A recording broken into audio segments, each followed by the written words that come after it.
All right, I'm going to call the regular school board meeting Monday, June 16th, 2025 to order at 5:15 p.m. Roll call, Jessica Crosby. Here. Dale Johnson. Here. Tony Corpy. Here. Bruce Raboyne, not here. Tina Sather. Here. Roxanne Skoksa-Deach. Here. Joanne Smith here. Beth Shimon. Here.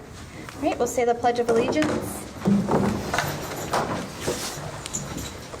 I pledge allegiance to the flag of the United States of America and to the republic for which it stands, one nation, under God, indivisible, with liberty and justice for all.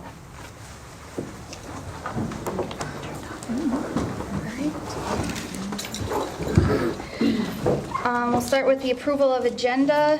Make a motion? Okay, motion by Rox, I'll second. second by Tina. So I have a motion by Rox and a second by Tina to approve the agenda as presented. Any discussion? All right, all those in favor? Aye. Opposed? Motion carried. We'll go to open forum, public open forum. Do we have anybody?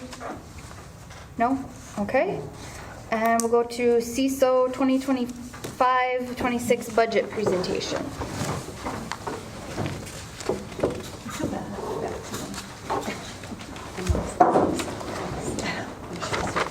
I know. All right, we're ready for you.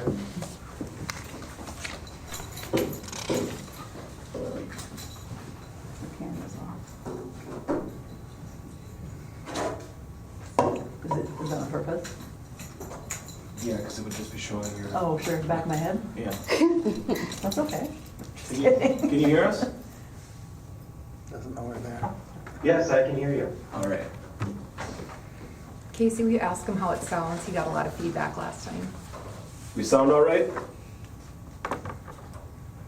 Yeah, you sound better this time. Thank you. Good. All right, thank you. You're up. Excellent. Well, good evening, school board. Thank you for having me again tonight. I'm going to go ahead and bring up the presentation for the adopted budget. All right, so tonight we're looking at the fiscal year 25-26 adopted budget, and this is for approval later in the meeting tonight. You are required to have a budget in place to start the fiscal year, which is July 1st through June 30th, and so tonight you do need to take action. As we went to develop the budget, we looked at a number of things to consider. The first was enrollment, as we projected enrollment for next year. We'll get into that specific number in a minute. We took a look at state and federal funding and the changes that are coming for those. We looked at staffing, which included any open contracts that we have, staff placement, where we expect people to be on their schedules, and then the benefits that they would choose. So we made some assumptions on those.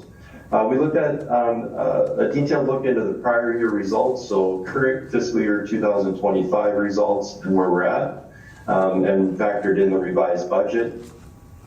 We looked at deferred maintenance items and the future projects that are in the works. And then we looked at and factored in our prior year expected results. So back to fiscal 24 and what those final audit results were also were factored in. For general fund, this is our main operating fund. Our revenue assumptions for next fiscal year include a 2.74% increase to the state basic general education aid. We factored in the property tax revenue that the school board approved back in December of 2024. So remember, the tax levy that you approved in December of the previous year is the revenue that we received for the following fiscal year. So the tax levy in December of 2024 generates the revenue for fiscal year 2026. We looked at other state sources. We have no major changes. We did factor in the legislative updates that the legislature's been working on and just recently finalized. They're very similar to the prior year. As we look forward, we'll talk in this coming year about some of the changes that will be coming into future years that the legislature put into place. For federal revenue, we did not make any major changes for federal revenue. As of today, we believe the federal grant revenue will be similar to what you're receiving in the current year. For local revenue or local sources, we also made no major changes. They're very similar to the prior year. So the local revenue are things like the interest earnings, fees that you might charge for activities and so forth. Those are continuing very similar to the prior year. For enrollment, and specifically for kindergarten through 12th grade enrollment, we're estimating 873 students, which is up 9 students from the current fiscal year 25 numbers. Those were as of May actual numbers.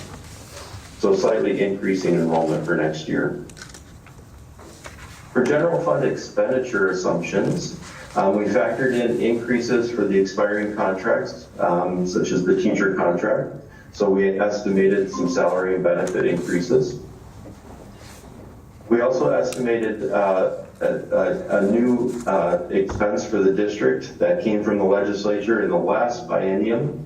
This is for paid family medical leave, and that goes into effect January 1st of 2026, and we're required to pay 0.44% of our total payroll expense. And so we've estimated that new expense into our budget for half the fiscal year since it begins on January 1st. We also made some assumptions for purchase services. So things like contracts for special education or finance software, myself as a consultant, along with supplies and equipment. And those increases range anywhere from 0 to 5%, depending on the item. We also made some assumptions for general supplies, instructional supplies, and materials, and those increases range from 0 to 2%, depending on those specific line items. We know that's below where inflation currently sits, so we're trying to tighten the budget a little bit for those line items.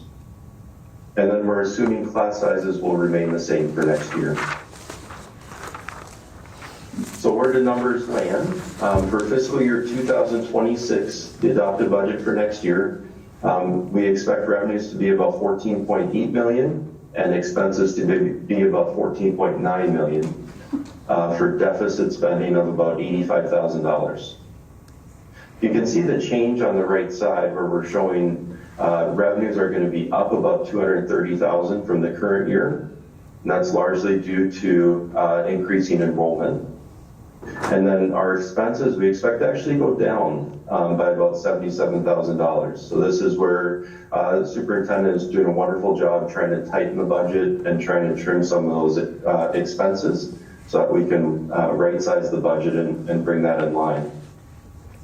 You can also see in fiscal year 25, we are projecting to spend down about $400,000 of our fund balance, and for fiscal year 26, about $85,000. So we're slightly improving, but we're still in a deficit position.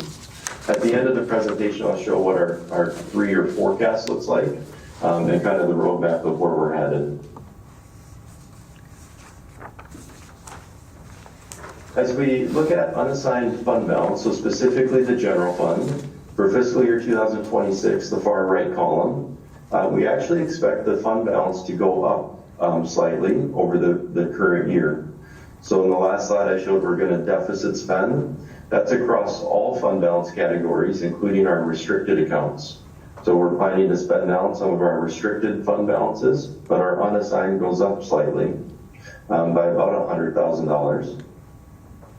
The board has a policy around fund balance, and that's policy 714. Where you say that the district will maintain a minimum unassigned fund balance of 2.5 months of operating expenses.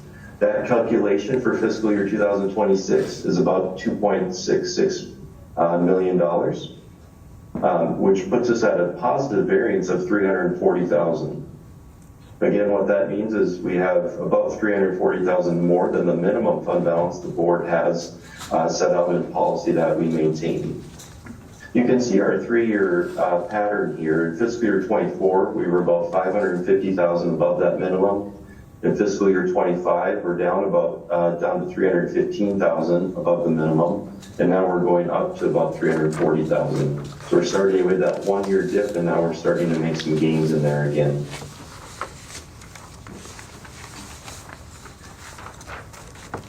We asked the board to approve all funds for the district. And so as we look at the other funds, you see the general fund that we just covered.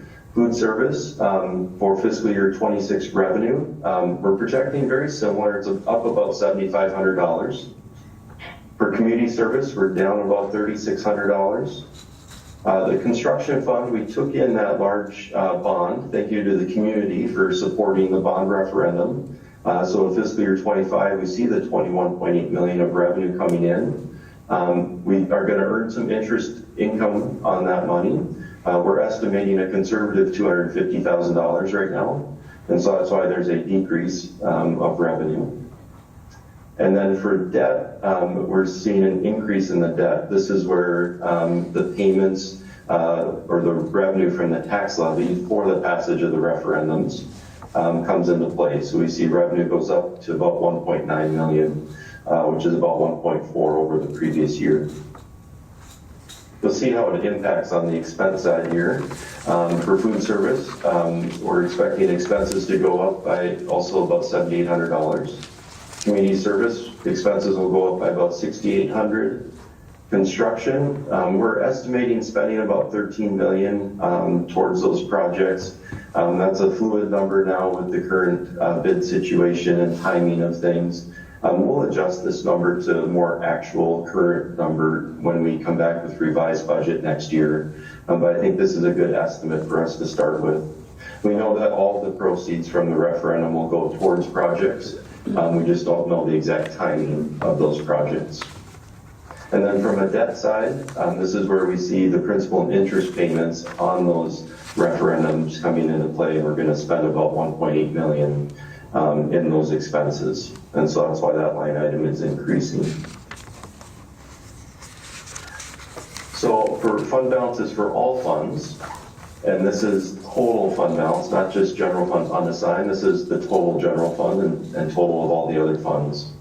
So general fund is going to go down by about $85,000 in total, leaving about just under $5.4 million in fund balance. Food service will have about $250,000 and it's up $300. Community service is about $88,000, going down by $7,900. Construction, again, as we spend down those proceeds, or it will go down to about $7 million, or about $12.75 million lower than the previous year. For debt, we're going to increase our debt fund to about $217,000. We're required by law to tax levy an extra 5% of our anticipated principal and interest payments.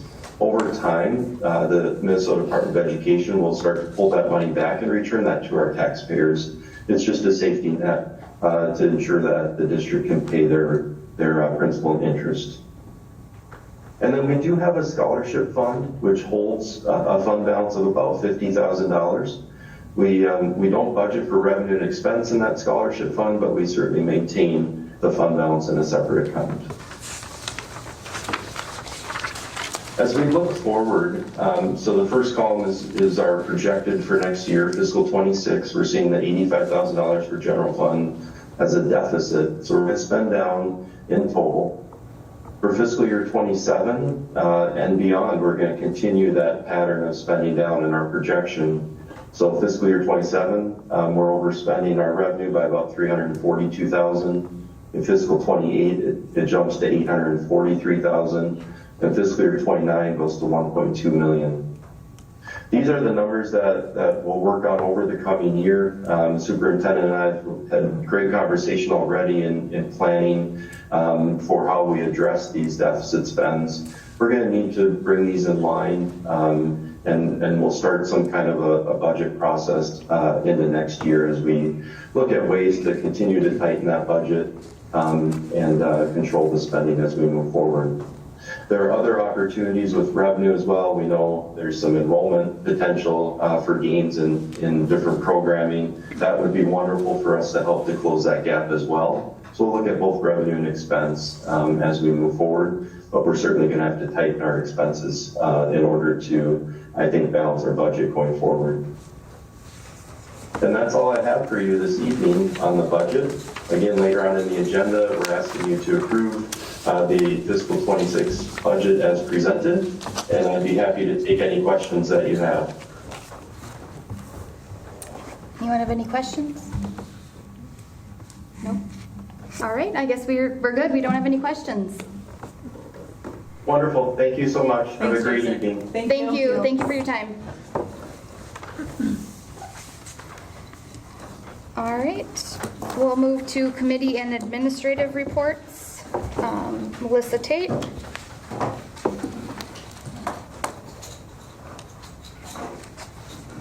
Do you want a mic? You probably should, because if anybody's on Zoom. I don't really have a lot. I don't have any numbers for you or anything like that.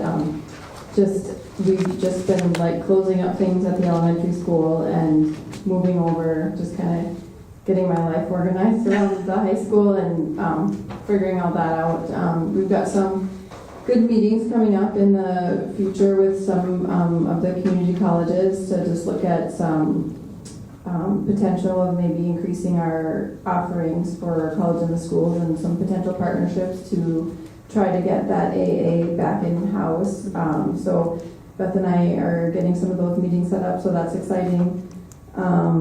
We did get notified that our ADSIS grant was approved, so that's exciting for us, so we're looking at that, and we were told today that the reimbursement would be up to 78%, so that would be good. That allows us to add What a little was bit of it? What was staff. that, Missy? We applied for an ADSIS grant and we were approved, so What does that mean? it's alternative delivery of specialized services. Oh. It's basically like intervention services, social workers, things that work in the student support systems. It just allows us to, it's paid out of special ed dollars. It's really to try to keep kids out of special ed is the intent of the ADSIS grant. So we have had a little reduction in our title dollars, so it just allows us to bring staff on to maintain the current level of staff and do some additions of staff, but it really will cost us only about 22% because we'll be reimbursed those costs from the state at 78%. So that was exciting news for us today.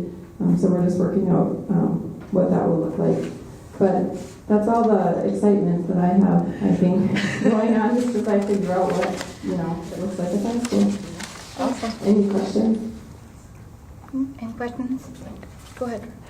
I just want to say that I'm well aware that there's going to be great big cuts in special ed unless they come up with another way to get more funding. So I'm real concerned for anyone who is in special ed or their families, because this is a state thing that there's $250 million, if I remember right, cuts coming up. So, wow. Mm-hmm. Thanks, Missy. Thank you. Lisa, do you? Lisa will be absent tonight, so there's no presentation, but Okay. we're closing out the year. Joe, do you have a student presentations? Oh yeah, he's not on here. No? He's like, I got nothing. No. You're Yeah. good, all right. I have a school presentation. A if there is no student. school. You might be doing something fun over the summer. Yeah. That's right. What do we know? All right, Tim?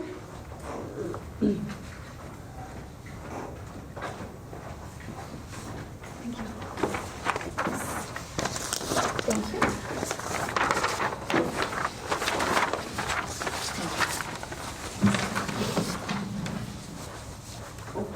Mike?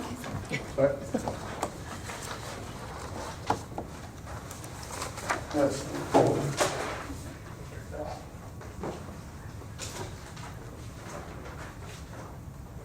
It's time for our spring sports report. Seems like we just got done doing the winter, and here we are doing the spring sports report. Softball team completed their season with a 10-13 record under the coaching of Jeff Carey, the head coach in his 5th season. Brian Kershaw Marissa Carey and Mike Leahy with 16 girls in grades 9 through 12. 17 girls were out for the junior high softball team. 3 of those girls were moved up to the JV, and TJ Coulomb and Lavina Hahn were the coaches. For the baseball team finished the season with a 6-13 record under 60-year head coach Phil Talmadge. His assistant coaches were Will Abbey, who is stepping down, Darren Kittleson, Paul Joslin, and Christian Kittleson were the assistant coaches for the team that had 20 players. Wyatt Levine was the head coach for the 7th and 8th grade team that had 9 players, and those 9 players combined with the 9 boys from Little Fort Big Falls to form a team so that both programs could play this spring. The boys golf team had 9 boys out for the varsity golf team, and they won the Section 7-2A academic title, so congratulations to those boys on their accomplishment. Zach Uso ended up qualifying for Day 2 of the Section 7-2A meet. There were 5 boys out for junior high golf. The girls golf team also had 9 girls on the team, with one of those girls being in the junior high range. Both teams were coached by second-year head coach Charlie Anderson and Don Casaretto as his assistant. Nick Kaviak and Adam Matthews coached the junior high teams. The girls track and field team had their 4x200 relay team compete at the state meet last week. That team of Julia Dykstra, Claire Zika, Isla Hempstead, and Mary Versteeg qualified for the state meet, where they were seated 21st and took 21st place. Cheryl Henderson was in her 7th year as head coach, with Jen Erickson as the assistant of 25 girls, 5 of which were at the junior high level. The boys track and field team, they had 24 boys out for 4th year head coach John Sandberg, and Luke Zika was his assistant, with 3 of those 24 boys being at the junior high level. Dale Erickson was the head coach for the junior high teams. FHS had the right to host, not Dale Erickson, I was just saying. Sorry about that, Joe Johnson, sorry. Jeez Louise. He was playing baseball this past week. Anyway, sorry about that. FHS hosted the Iron Range and the conference meets here on May 13th, a very warm day with 10 schools competing, and we were able to get things done without too many issues. The speech team, they qualified, some of the members qualified for the state meet under first-year head coach Sean Bowles. Eve Hempstead placed 14th in discussion, while Linnea Gaunt and Leah Bowe placed 22nd in dual interpretation. Trap team just received the trophies over there. Just got those. They placed 2nd place in the conference during the regular season, and they placed 2nd at the state 1A meet last Monday in Alexandria. Some thank yous, of course, Jody Lindwall, who's my assistant. She does a lot of the stuff for me with the POs and such. Of course, to Beth, Lisa, and Don, who are always there to bounce the ideas off of and talk about things. Beth Ann Slatinsky and the summer ball board, on all the coaches who work with our 375 kids that are playing summer ball this summer, and of course to the city staff who are taking care of the fields and making sure they are ready to go each and every day. The custodial staff here, spring wasn't too bad once we got things going. They got the fields into shape pretty quickly, and things went pretty well there. Transportation, we are definitely in need of a over-the-road driver with Gene retiring. We need thanks to Gene for everything he did this spring and winter after retiring and stepping up to fill that role. But we are in dire need of an over-the-road driver for our sports teams for next year. So hopefully somebody or some people will step up into that role. Of course, we had lots of game workers for the track meet that we had to get done here with the all conference meets with the Iron Range and the Arrowhead, and of course all the officials in town that take care of our kids. What about the kids? The great efforts that they gave this spring and working out a lot of positives out there with what our kids did this spring. Maybe the records don't reflect that in some cases, but boy, I was really impressed with the way we played down the stretch in a lot of our contests. Thank you to the parents. Those spring schedules. But my kid going, not going, are they coming back? When are they coming back? Are they playing at noon today, or are they playing at 4? You know, it's just one of those things. So I can't say enough to the parents for doing that, and of course to the coaches who had to also go through all those schedules and make sure everything was taken care of. So thanks to all those people. Our fall season's not that far away. July 1st will be here, and it'll be like, okay, it's time to get kicking into gear. Practices will start on August 11th. With our first scheduled home game, again being a volleyball game, this time against MIB on August 26th. Did talk with Principal Pate, we will be having homecoming the week of September 15th through 19th. So 3 home volleyball games that week, a home swim meet, and of course a home football game on Friday against Aikens. So any questions? Dale? Yeah. You missed the coaches for boys golf. No, well, they're the same as the girls. Oh, Both teams are coached by those individuals. Anything else? Any other questions? No? All right, thank you. Thank you. All right, Beth, you're next.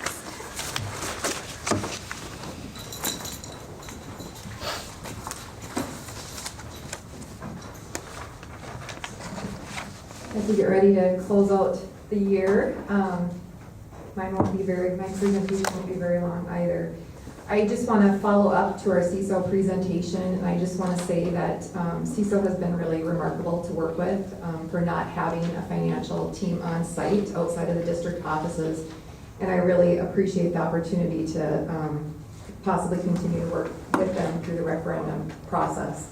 One of the things that I just want to bring to your attention is it's always interesting when you go into a new position and you have to start looking at budgets and you inherit, some of the practices that have been in the past and you start looking forward to the future. I don't think it's any surprise that enrollment plays a really big part on the dollars that come into our school district, and I think that's something that that I've been very passionate about since my arrival is we have to reconfigure how we educate our kids, and we also have to be cognizant and intentional about the numbers that we house within our district, but also within our community. And I believe it was a week or two ago, Roxanne, Dale, Ashley, and I went to the census meeting that was held over at the college. And we can see a very concerning pattern on what the projected population for the Coochin County area is going to look like, and there is a steady decline unless we start bringing in some additional opportunities for economic development within our community that will draw people in.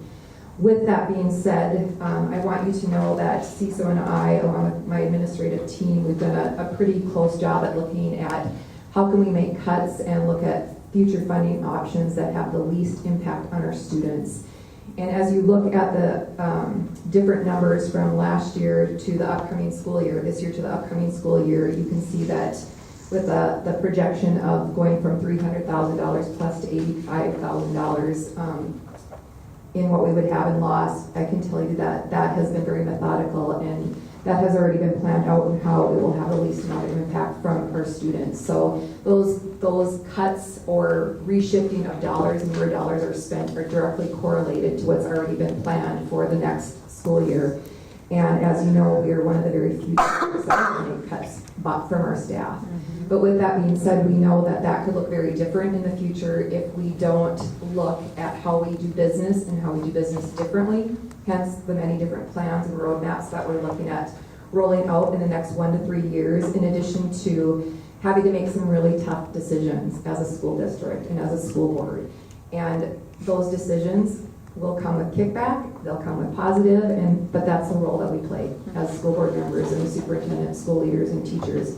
And we have to make data-driven decisions, and I want you to know that as a superintendent of the school district, that's what will be done with the feedback and the active engagement of our school community, and that means our stakeholders, and also with the administrative team.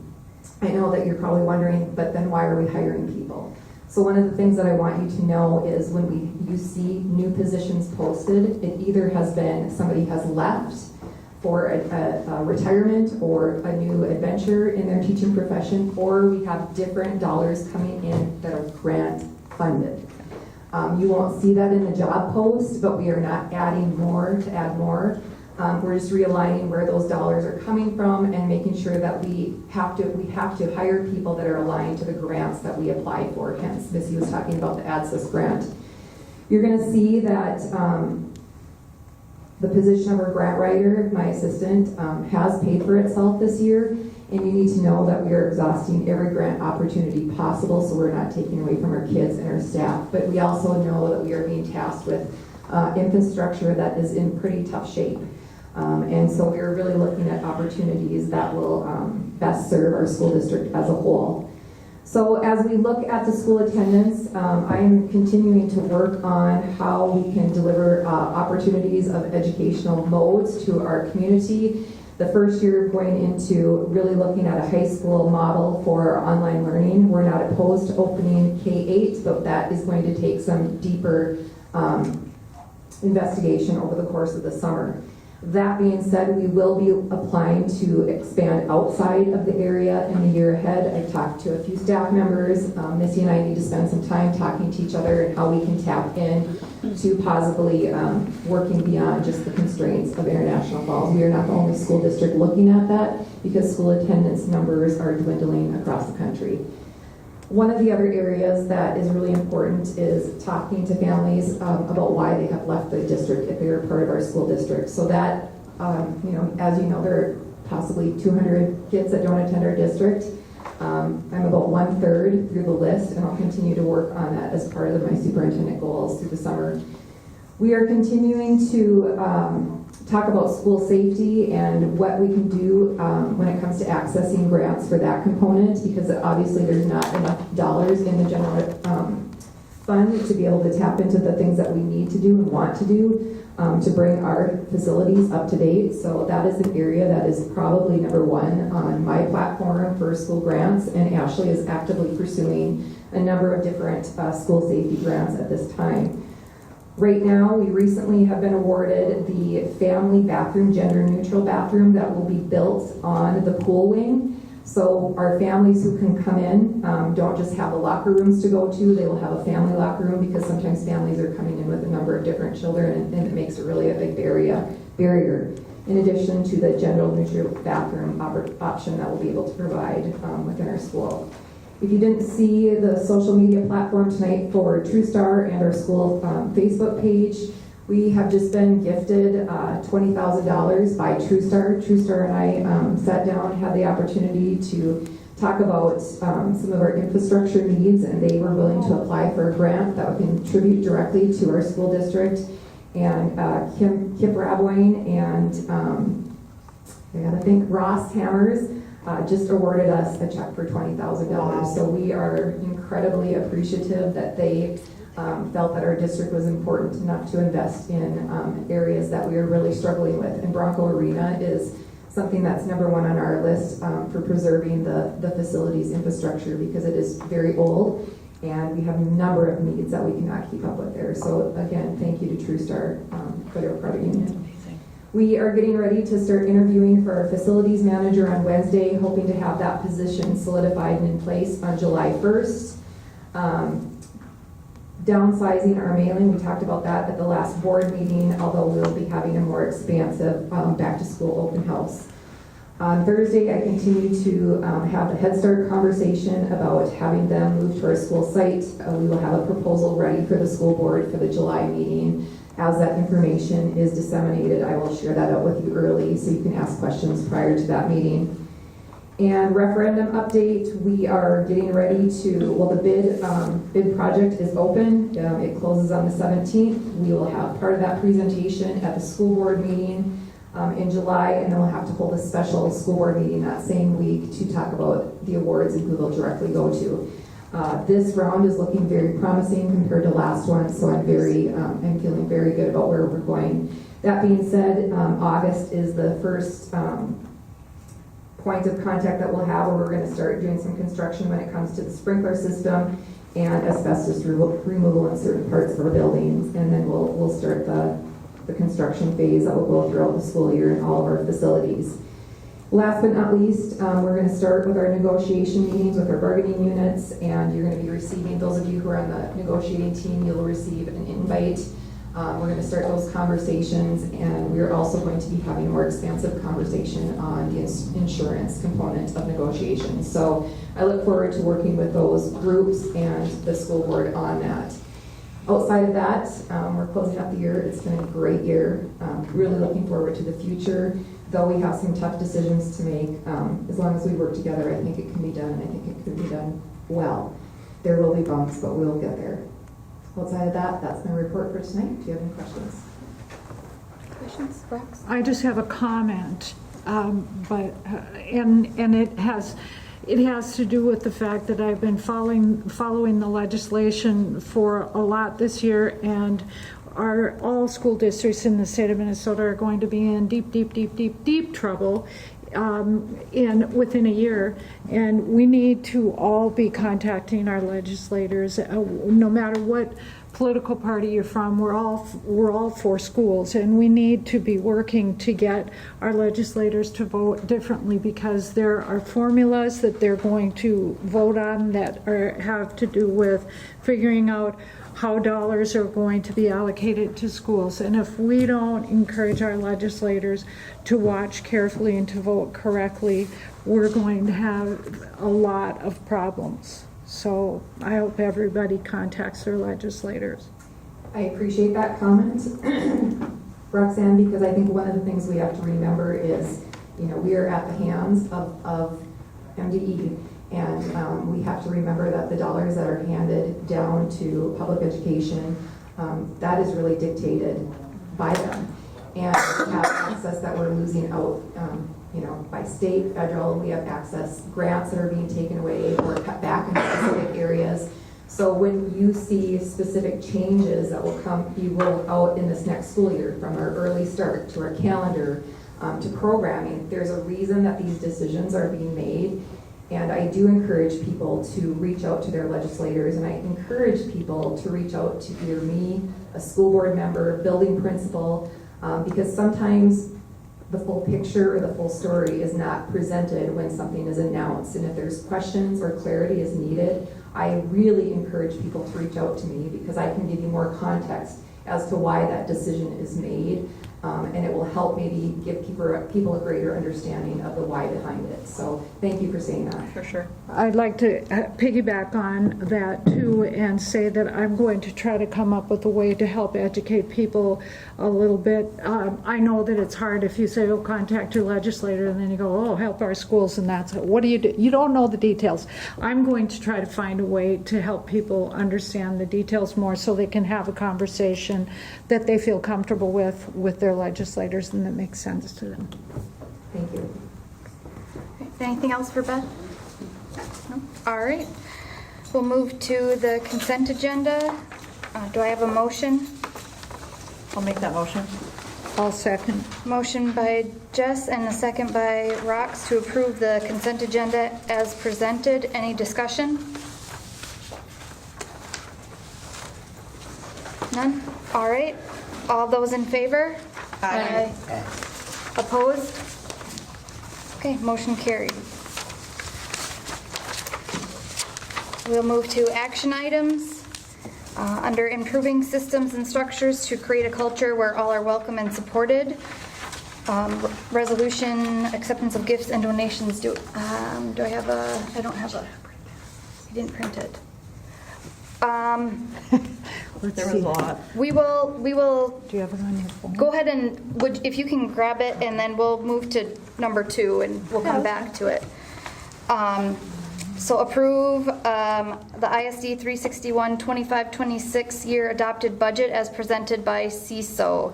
Do I have a motion? I'll motion. All right, a motion by Dale and a second by Tina to approve the ISD 361 25-26 school year adopted budget as presented by CISO. Any discussion? All right, all those in favor? Aye. Opposed? Motion carries. All right, number 3, approve the receipt of the letter by local 333 with the intent to negotiation with local 331. Do I have a motion? I'll make that motion. Motion by Jess. I just want to make note, it's local 331. Okay, I was like, that's kind of odd, but all right, I will get that changed. Do I have a second? I'll second. Second by Tina. All right, so I have a motion by Jessica and a second by Tina to approve the receipt of the letter by Local 331 with the intent to negotiation with Local 331. All those in favor? Aye. Opposed? Okay, motion carries. Number 4, approve the leave of absence request for Sarah Staples for the 25-26 school year. Do I have a motion? I'll motion. Motion by Tina, I'll second. second by Dale. Any discussion? Right, I have a motion by Tina and a second by Dale to approve the leave of absence request for Sarah Staples for the 25. Wait, can I ask one question? I'm sorry. No. What happens in that situation, and do we hire a long-term sub, I or? will post for a 1-year position. Okay, okay. Thank you, sorry. Didn't mean to No, derail no, you, you're Joanne. good. No, so I'll just start. Motion by Tina and a second by Dale to approve the leave of absence request for Sarah Staples for the 25-26 school year. All those in favor? Aye. Opposed? Motion carries. Approve ISD 361 district-wide public sale, replace materials, goods, furniture, clothing and equipment, etc. on August 2nd, 2025. Do I have a motion? I'll make it. Motion by Rox, Second. second by Jessica. Okay, we have a motion by Rox and a second by Jessica to approve ISD 361 district-wide public sale, replace materials, good furniture, clothing, and equipment on August 22nd. Is there any discussion?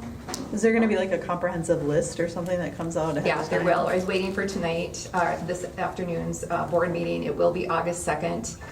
What it'll be, that we have a number of rooms with excessive amounts of old equipment, old practice jerseys, things like that. We will hold the event at the bus garage. It's in dire need. We need to clear out some spaces. The broken items are being thrown away, but there will be a comprehensive list that will come out. Awesome. All right. Any other discussion? Okay, all those in favor? Aye. Opposed? Motion carries. Number 6, approve the City of International Falls to use ISD 361 property for use of the firework display on July 4th, 2025. Do I have a motion? I'll motion. Motion by Tina, I'll second. second by Jess.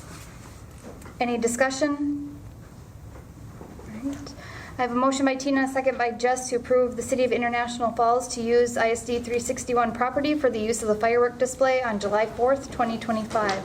All those in favor? Aye. Opposed?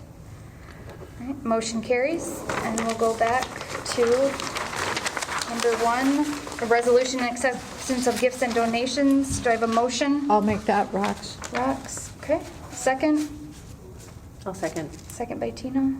All right. Whereas School Board Policy 706 establishes the guidelines for the acceptance of gifts and donations to the district, whereas the International Falls School District Board encourages the support of the district's educational programs through gifts or donations that meet the goals and objectives of the school district, whereas Minnesota Statute 465.03 states the school board may accept a gift, grant, or devise of real or personal property only by the adoption of a resolution approved by 2/3 of its members. Therefore, be it resolved, the School Board of International Falls Public Schools, ISD number 361, accepts with appreciation the following gifts, donations, or grants received by the school district. The following are Border Chevrolet GMC ECFE donation, $100, and Outdoor Day, $285. PCA donation for FES Movie Day, $2,350, and donation for bingo prizes, $250. Box tops for FES, $93. Green Tech Manufacturing kindergarten graduation snacks, $288.80. Bronco baseball boosters field compactor, $519.99. The Sports Shop National Bike to Work Week, 8 goodie bags. Prom donation, Tilson Bay apparel donation of $73, and Border Chevrolet GMC donation of $1,000. Teacher Appreciation Week, American free room, Borderland Jewelry, a $50 gift card, Border Bob's, $20 gift certificate, Beyond Aesthetics, a gift basket, Border Chevrolet GMC sweatshirt, hat, and tumbler, Coffee Landing, $20 gift card. Cantilever, $20 gift certificate. Circle K, $20 gift card. Cozy Abode, gift basket. Chocolate Mousse, $15 gift certificate. Dunkin' gift cards. Glow North Spa, Day Spa, gift basket. Hardee's, 5 free sandwiches. The library, 10 $5 gift cards. No Place Like Home Again, a gift basket. Orton's, 5 free car washes. Outdoorsman Headquarters, $25 gift card. Pick Me Flowers, The Plant. Super One, $25 gift card. The Sport Shop, $25 gift card. Sammy's Pizza, 5 $25 gift certificates. Tractor Supply, gift basket. And we have a motion by Rox and a second by Tina. All those in favor? Aye. Opposed? Whereupon the resolution was declared adopted. Thank you, Rox. I knew you'd have it. All right, all we have left is adjournment. Do I have a motion? A motion. Motion second. by Tina and a second by Jess to adjourn the meeting. Any discussion? All those in favor? Aye. Opposed? Motion carried. Thank you, guys.